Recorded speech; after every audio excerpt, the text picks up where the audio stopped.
Bonjour, bienvenue sur le débat républicain, une émission qui façonne les actualités politiques, économiques et sociales de la République démocratique du Congo. Comme vous le savez, l'Est de notre pays vit une instabilité politique et insécuritaire, une crise qui a façonné ou occasionné de nombreuses pertes en vies humaines et des déplacés massifs. Face à cette crise, face à ces nombreux défis que le gouvernement congolais tente de ramener la paix grâce à ses partenariats internationaux et régionaux, la question reste toujours à poser. Quand est-ce que la paix reviendra à l'est de notre pays? Sur ce plateau, je suis pas seul, je suis avec René, mon invité René Lukusa, que nous allons en parler, en débattre sur le thème processus de paix dans l'est de la RDC, défis et avancées pour une paix durable. Mon invité que j'ai dit bonjour. Bonjour Riti. Comment vous allez, cher René? Je vais bien, merci. Ravi de vous rencontrer encore aujourd'hui. Moi également. Ouais. Comme vous le savez aussi, comme le thème d'aujourd'hui, c'est le processus de paix, le processus de paix dans l'Est de la RDC, qui façonne la République. Où en est-il avec les accords cadres que le président Félix Tshisekedi avait commencé, quand je rappelle de l'accord entre Ottawa et Washington? Où en est-il?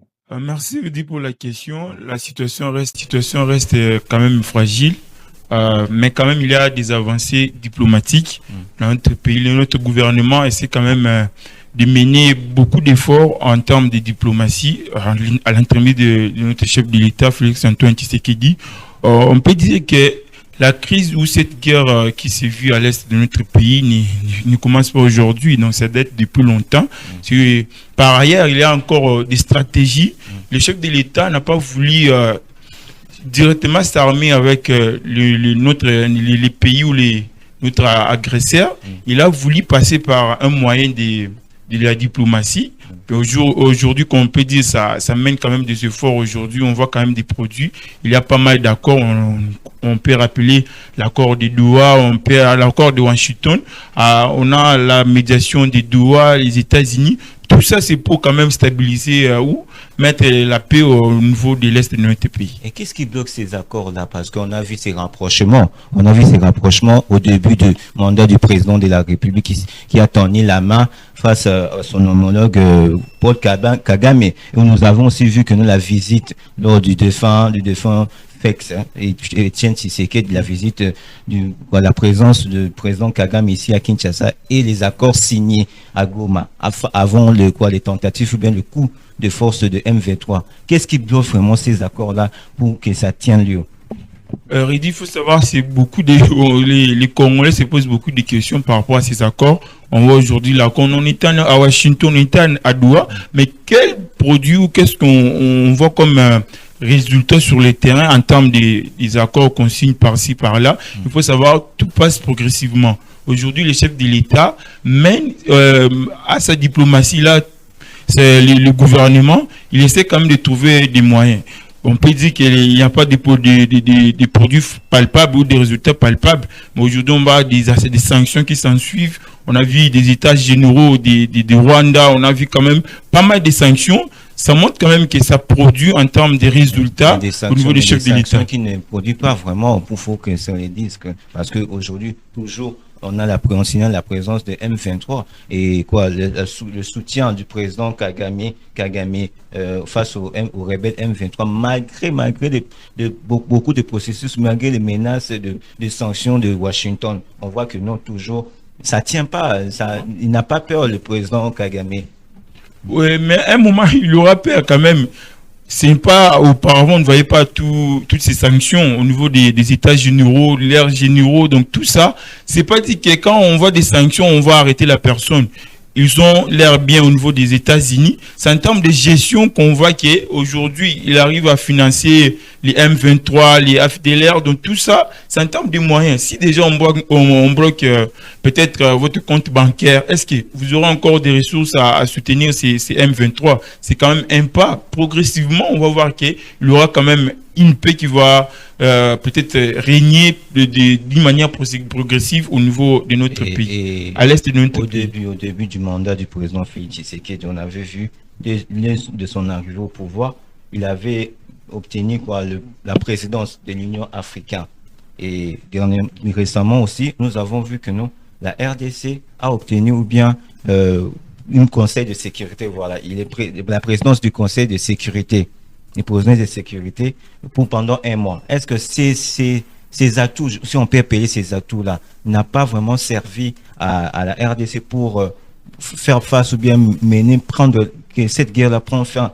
Parce que on a vu le président Félix Tshisekedi était président de l'Union africaine. C'était une très bonne occasion pour enfin que la chrétien revienne dans l'est de la RDC. Pourquoi ça n'a pas tenu?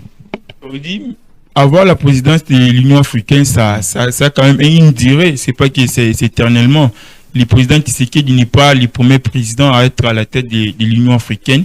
Donc, il y a quand même une durée bien déterminée. C'est par là qu'on voit que ce n'était pas un atout que si le président prenait la présidence de l'Union africaine, que tout allait se mettre en ordre au niveau de l'Est de notre pays. Non, il faut savoir que le Rwanda ou le pays agresseur qui ne laisse pas la RDC vivre dans la paix, ils ont quand même un intérêt. Nous connaissons les ressources qui sont au niveau de notre pays, surtout dans la partie est de notre pays. Donc c'est ça aussi qui pousse ces agresseurs à ne pas laisser. On peut trouver un accord, non, on peut trouver un accord par-ci, par-là, mais quand ils voient des intérêts, tout prix les partages du gâteau, s'ils se sentent qu'ils ne sont pas en ordre avec ces choses-là, ils vont quand même mener toujours des efforts. On ne veut pas laisser nos compatriotes vivre dans la paix. C'est de la même façon que je sais pourquoi au début de cette émission, j'avais dit cette guerre ou cette agression ne commence pas aujourd'hui. Ça date,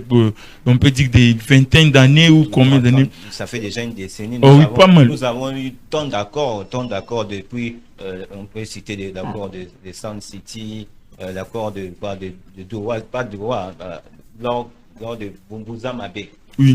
En 2003, lors de la chute de Bukavu, on avait vu. Et pourquoi pas aussi entrer ou bien prendre par manière de force, parce que nous avons vu avec l'ancien président Kabila, oui, avait déchoué ou bien avait défait les rebelles M23. Pourquoi le président Tshisekedi tient toujours à la diplomatie, alors qu'il peut aussi faire recours à la force?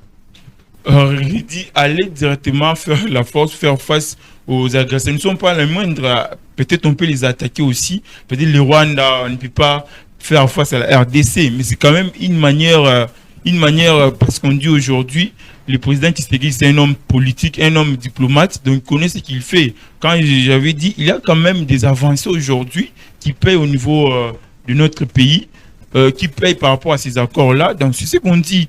Il sait ce qu'il fait. C'est pas dit qu'on ne sommes pas prêts à affronter le Rwanda ou à affronter les M23. Si on prend l'exemple de l'Ukraine, au début de la guerre de l'Ukraine et la Russie, l'Ukraine avait peur d'attaquer. Mais aujourd'hui, nous voyons l'Ukraine frapper en plein cœur de la capitale russe. Pourquoi pas aussi répondre? Parce que nous avons tant fait des tentatives diplomatiques, ça tient pas toujours. Et je me demande quel est le rôle principal des internationaux. On peut citer le rapprochement entre la RDC et le Washington. Quel est vraiment quel est l'impact qui peut imposer Washington à travers le président Donald Trump? Ils sont là, ils jouent le rôle de la médiation. Ils sont là pour mettre la paix entre les deux pays. Donc aujourd'hui, quand on parle de la médiation, ils sont là juste pour remettre en ordre. Non, vous, qu'est-ce que vous voulez? Donc c'est ça, vous êtes autour d'une table pour trouver des solutions ou trouver qu'est-ce qui ne marche pas entre ces deux pays. Parce que c'est pas aujourd'hui qu'on peut les rappeler que ces choses ont commencé. Donc le président Tshisekedi mène à tout prix par rapport à la diplomatie. Aujourd'hui, on voit que ça paye. Donc, il faut quand même de la patience. Oui, quand on dit des sanctions, on dit des sanctions, mais aujourd'hui... Mais on ne voit pas ces sanctions-là, Des sanctions, ces sanctions, c'est pas dit qu'on voit, on vous attrape directement, mais c'est par rapport quand on bloque déjà votre compte bancaire, peut-être la gestion que vous avez, le monopole que vous avez autour de ça. On peut bloquer le compte bancaire à l'étranger, mais certains, par exemple, les généraux de l'armée rwandaise ont des comptes là, au pays. Et il y a aussi des partenariats. Jusqu'à aujourd'hui, le Rwanda continue toujours à sceller des partenariats envers la Chine, envers les États-Unis, envers toutes les grandes puissances mondiales, telles que la France. La France, moi, je me dirais que non, la France joue deux rôles. Tantôt il est avec la RDC, tantôt il est avec le Rwanda. Parce que jusqu'à aujourd'hui, l'Union européenne continue toujours à financer le Rwanda en termes de matériel militaire.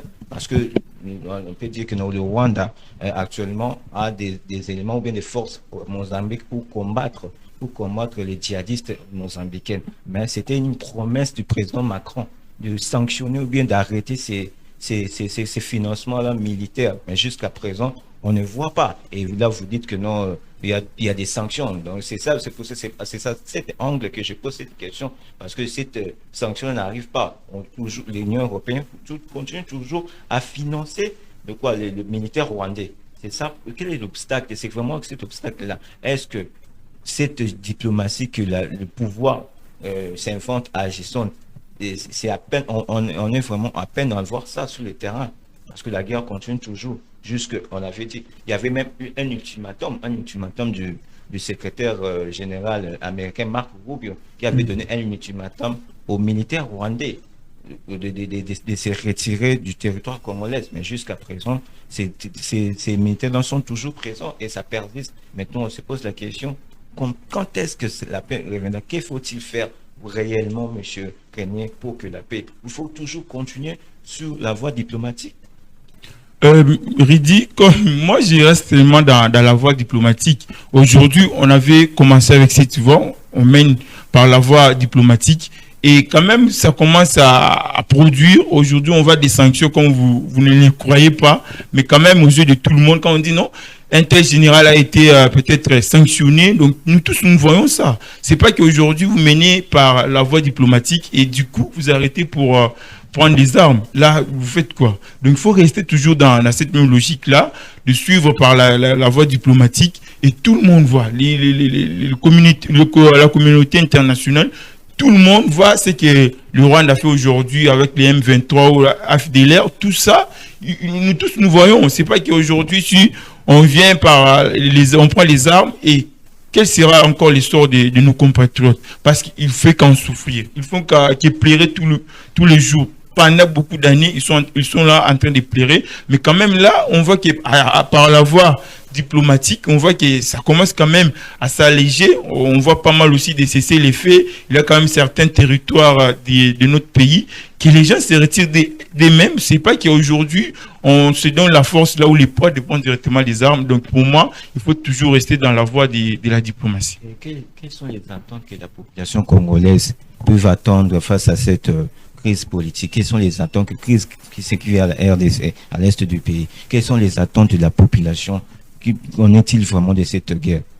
Bon, en tant que la population devait d'abord s'attendre à une sécurité, d'abord de les sécuriser, de trouver quand même des services comme des écoles, des hôpitaux, de trouver aussi un moyen par rapport aux déplacés qui en périssent tous les jours, trouver quand même un centre pour bien les aider, trouver un moyen qu'une personne peut faire quand même un déplacement par rapport à la sécurité. D'abord, c'est la sécurité, ce qui compte aujourd'hui par rapport à nos frères ou nos sœurs qui sont à l'est du pays.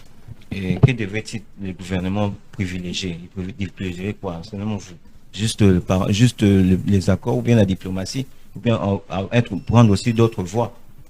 Pour moi, en tant que le gouvernement devait d'abord privilégier la diplomatie par rapport aux accords signés. Donc, il est en train de voir, il aura un moment aussi, s'il voit que ça ne paye pas à travers les différents accords signés, ou la voie de la diplomatie, si ça ne donne pas, là, on pourrait quand même prendre d'autres moyens ou trouver d'autres solutions pour sauver nos compatriotes. Et les accords régionaux que le président continue toujours à solliciter de ses partenaires tels qu'on avait vu récemment, l'Angola qui était le premier à se mettre pour essayer de résoudre ce problème. Et nous avons vu que le Rwanda n'a pas su réaliser ses promesses. Et nous avons vu le Congo-Brazzaville, le président Denis Sassou Nguesso, récemment, le président de la République était en voyage au Congo-Brazzaville. Il a toujours l'habitude d'aller rencontrer son homologue pour essayer même de parler face à cette crise qui est à peine vraiment à prendre de résolution. quelle initiative encore que le président peut encore prendre pour essayer de ramener la paix dans l'est de notre pays? Moi, je dirais, c'est par rapport au dialogue. Nous sommes là, il y a pas mal de pays qui nous entourent. Aujourd'hui, quand le chef de l'État part à Brazzaville pour rencontrer son homologue Denis Sassou Nguesso, il y a quand même des choses qui se sont dites là-bas. Donc, pour nous, c'est quand même une bonne chose de trouver toutes ces personnes-là pour quand même ramener la paix dans notre pays. Et aujourd'hui, sur le plan régional, pour aller sur le plan international, il faut quand même rester d'abord sur le plan régional. Qu'est-ce qui ne va pas entre nous? Quand même, nous sommes des Africains. Aujourd'hui, on nous sait qu'on nous attaque par rapport aux ressources que nous avons dans notre pays. Ce n'est pas tous les pays qui a ces ressources. On va les minérer, tout ce que va avec. Mais on ne peut pas changer les codes miniers. Là, c'est un problème encore. Donc, il faut rester d'abord dans cette logique-là. Aujourd'hui, si le président veut se précipiter, donc il risque encore de tout perdre. Ce qu'on a, il faut quand même garder ce qu'on bénéficie en ce moment par rapport à trouver encore des accords. Nous, on reste quand même des accords. On reste dans la diplomatie jusqu'à ce que ça va payer. Mais il y a encore des obstacles parce que le président Kagame, et lui, il avait dit que non, si le président ou bien la RDC veulent récupérer leurs terres, il faut qu'on lui donne ce qu'il avait demandé parce qu'il avait déclaré que non, le président congolais, lui, ne tient pas à ses promesses face à ces protocoles d'accord qu'ils avaient signés. Selon lui, c'est ça qui bloque. Peut-être que le président de la République nous a pas encore dit le vrai accord, ou bien quels sont les accords qu'ils ont signés. Parce que pour que le Rwanda retire ses pions ou bien ses militaires à l'est de notre pays. Et récemment aussi, le président le chef rebelle Corneille Nangaa avait aussi déclaré, avait refusé aussi de retourner sur le même table avec le président Tshisekedi. C'est ça qui bloque encore. Vous parlez de Corneille Nangaa aujourd'hui, il y a les dialogues de l'opposition qui veut rencontrer le pouvoir en place. Est-ce que les Nangaa pourraient encore venir prendre part à ces dialogues? Ça reste la grande question parce que vous êtes comme les premiers ennemis de ton pays.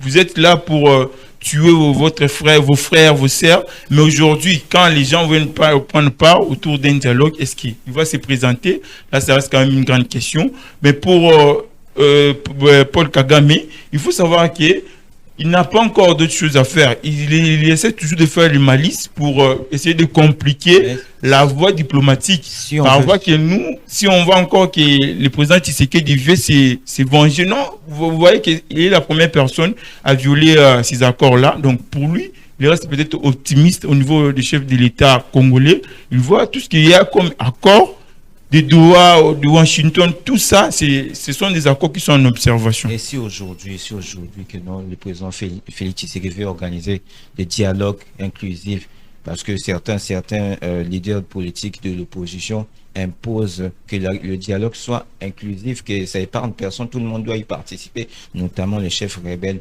M23. Pourquoi, si le président Tshisekedi voit que non, cet obstacle-là, si tout le monde participe, peut-être la paix reviendra.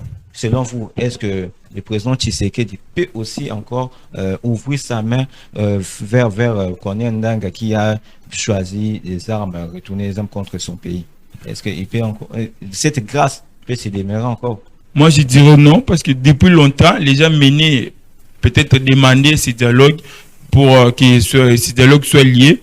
Mais aujourd'hui, le président accepte de dialoguer avec l'opposition, mais vous, Corneille Nangaa s'est précipité d'abord de prendre des armes pour tuer ses propres frères, ses propres sœurs. Mais aujourd'hui, vous prenez ce poids-là ou ce courage-là de venir se mettre encore dans une même table avec les autres opposants ou les chefs de l'État.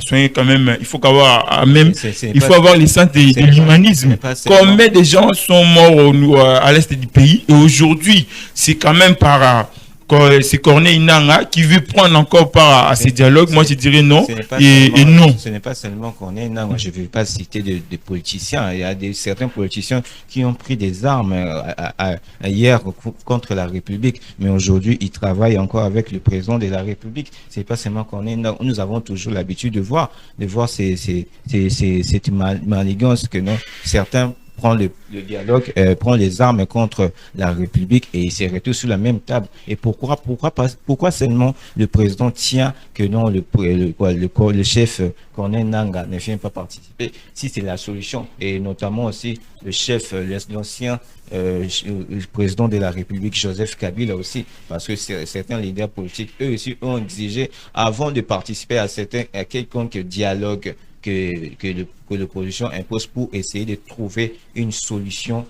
à la crise, parce que notamment s'il y a des diplomaties, il y a des efforts diplomatiques que le président mène à l'extérieur, mais il faut aussi trouver la solution entre nous Congolais, C'est pour cela tout le monde doit aussi participer, notamment si le président accepte que le chef rebelle Corneille Nangaa vienne participer. Ça va nous dire, il peut nous dire que pourquoi il a tenu à trahir son peuple je ne sais pas si de quelle raison, mais donner aussi la chance que tout le monde participe, parce que nous avons vu dans de nombreux pays africains, notamment la Côte d'Ivoire, où l'ancien président Laurent Gbagbo était envoyé à ces pays. Mais pour ramener la paix en Côte d'Ivoire, il a fallu le retour de l'ancien président Laurent Gbagbo, et aujourd'hui on voit les effets. Pourquoi pas nous?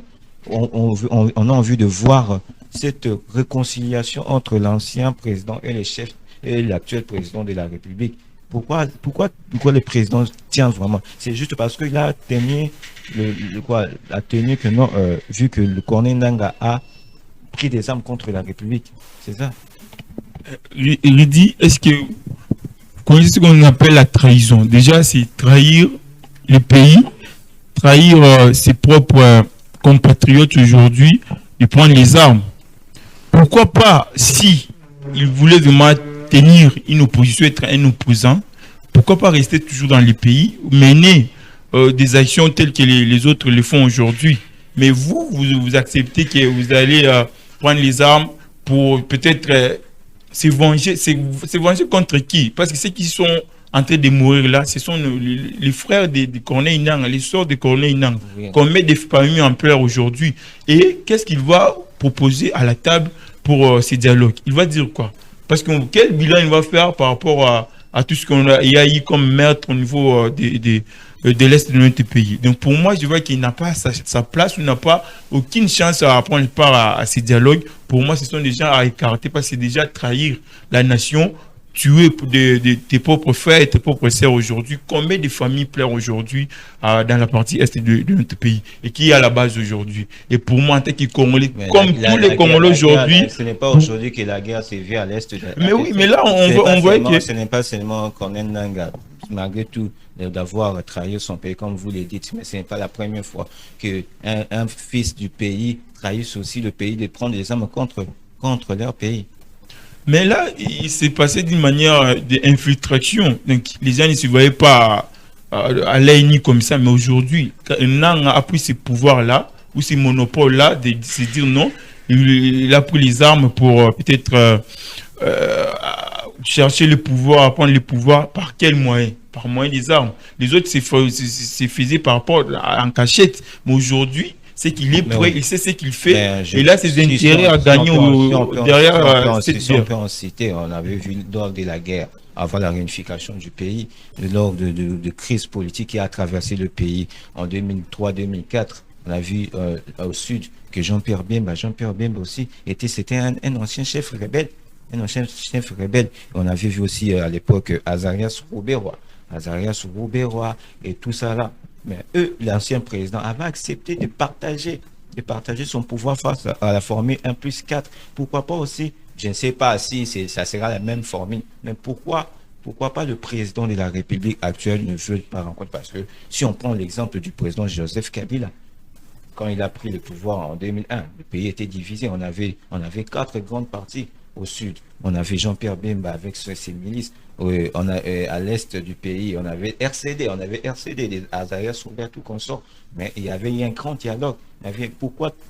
Moi, je me dis que non, face à cet exemple, pour résoudre le problème du pays, il faut rasseoir tout le fils du pays pour trouver la solution. Parce que nous sommes, le pays est tout bloqué. Rien ne marche face à cette crise. si c'est la solution avant d'aller chercher ailleurs. Parce qu'on dit que les linges sales se lavent entre familles. Donc, les linges sales se laver aussi entre familles. Pourquoi pas appeler tous ces gens-là, s'asseoir sous la même table et dire qu'est-ce qui ne va pas pour essayer d'ouvrir le pays à se développer. Donc il dit il faut appeler tous les gens, mais c'est pas aux gens qui ont quand même trahi le pays. Mais je viens de citer le cas des Jean-Pierre. C'est pas, mais il menait la rébellion là, se faisait comment? Est-ce que c'était que pour peut-être chercher le pouvoir? Il y avait d'autres raisons qui étaient derrière ça. Mais aujourd'hui, on voit que Corneille n'a vu Kinshasa, oui, le pouvoir à Kinshasa, mais il a pas mal de façons pour prendre le pouvoir aujourd'hui, telles que les Fayoul, combien d'années Fayoul à l'opposition. Est-ce qu'il peut se prendre encore le pouvoir un jour, aller se rebeller pour prendre le pouvoir? On ne peut pas citer juste parce qu'on a vu aussi certains membres de l'Union sacrée quitter ici à Kinshasa pour aller rejoindre les rebelles. Je sais pas, les sénateurs, l'ancien sénateur que j'ai oublié son nom, désolé, c'était un membre de l'Union sacrée et il a repris les armes contre la République. Pourquoi pas? Peut-être il y a des questions qui se fâchent. Peut-être le pouvoir dirige-t-il mal le pouvoir, le pays, on ne sait jamais. Voilà.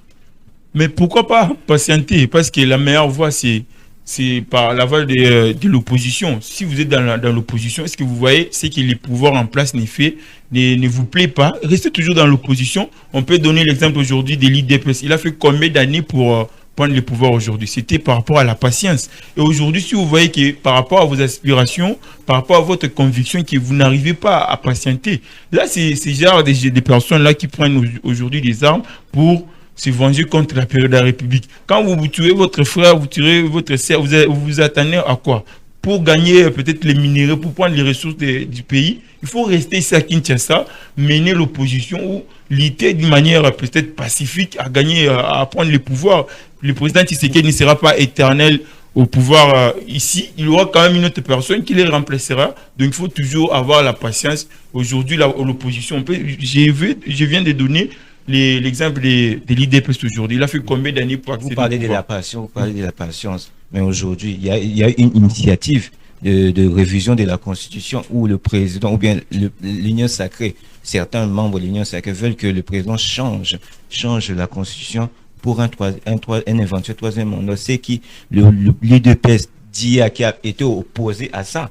Peut-être que c'est ça aussi la question qui fâche. C'est ça, on peut dire aussi pourquoi l'Union sacrée cherche aujourd'hui que l'UDPS, qui a combattu le changement de la Constitution hier, aujourd'hui au pouvoir, ils veulent changer la Constitution. Peut-être c'est ça aussi la question qu'on doit aussi se poser. Pourquoi vouloir un troisième mandat? Est-ce que le président s'est prononcé publiquement qu'il veut un troisième mandat? Ou ce sont juste des spéculations des gens? Quand on dit changement de la Constitution, parce qu'on parle de la modification et changement de la Constitution, mais certains disent que non, changement de la Constitution. Quand on dit changement de la Constitution, on veut changer tous les articles, y compris les articles qui touchent le mandat de la République. On peut parler de la modification, non du changement, parce que si on veut changer, c'est qu'on change tout. Ce qu'il y avait comme les articles dans la Constitution, on change tout. On peut parler de la modification. On voit certains articles qui peut-être étaient favoriser un camp, d'essayer de revoir. Ce n'est pas une question de changer où le président s'est prononcé aujourd'hui, non, je veux un troisième mandat. Non, là, ce sont juste des spéculations de personnes. On a suivi là lors de sa conférence de presse face à la presse. Il a dit non, si la population veut que je puisse avoir un troisième mandat, c'est eux qui vont m'élire. C'est vraiment important, vraiment, pour aborder ces sujets-là. C'est vraiment important. Mais s'il voit que sa mission n'est pas encore arrivée à son terme, il peut quand même solliciter, ou si la population veut l'accorder un troisième mandat, pourquoi pas le faire? Tout reste d'une manière légale, donc il ne faut pas aller avoir les spéculations. Déjà, on a demandé le troisième mandat, donc tout se passe dans la Constitution. Il faut toujours respecter la Constitution. Monsieur René, votre dernier mot face à la population, parce que nous sommes déjà arrivés à la fin de cette émission. Votre dernier mot, regardez la caméra, et votre dernier mot, votre message pour la population qui nous suit aujourd'hui. Déjà, nous sommes des cœurs avec nos compatriotes qui vivent à l'est du pays. C'est pas pour rien aujourd'hui. Même nous qui sommes ici à Kinshasa ou qui sommes partout dans la République, nous sommes des cœurs avec eux. Et j'ai dit merci à toutes personnes qui nous ont suivis. J'ai dit aussi merci pour l'invitation et la grande équipe des Mail Télévision. Je les remercie. Monsieur René, merci d'avoir accepté notre invitation. C'était vraiment un réel plaisir de vous avoir sur ces plateaux. Merci. Voilà, c'est la fin de cette émission Débat républicaine, mesdames et messieurs. J'étais très ravi de vous voir aujourd'hui et je vous dis à la prochaine. Prenez soin de vous et au revoir.